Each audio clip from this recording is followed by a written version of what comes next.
Bible सांगते की परमेश्वर तुम्हाला एक चिन्ह देईल की जो कोणी या जगाचा उद्धार करणारा या पृथ्वीवर येईल तो पूर्ण मनुष्यही असेल व तो पूर्ण परमेश्वरही असेल, पण तो केवळ स्त्रियाच्या बीजापासून स्त्रियाच्या वंशातून जन्माला येईल.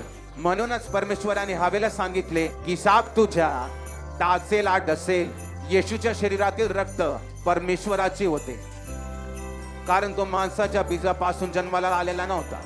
आणि हे 700 वर्षापूर्वी लिहिले गेले होते, पहा परमेश्वर तुम्हाला चिन्ह देईल, एक कुमारी गर्भवती होईल आणि एक पुत्र जन्मेल, त्याचे नाव इमॅन्युएल ठेवले जाईल. बुद्धीचा आत्मा, समजुतीचा आत्मा, पराक्रमचा आत्मा आणि ज्ञानाचा आत्मा त्याच्या सोबत असेल. बायबल असे सांगते की परमेश्वराचं भय येशू ख्रिस्ताला सुगंधासारखं प्रिय असेल आणि तो परमेश्वराच्या भयामध्ये चालेल.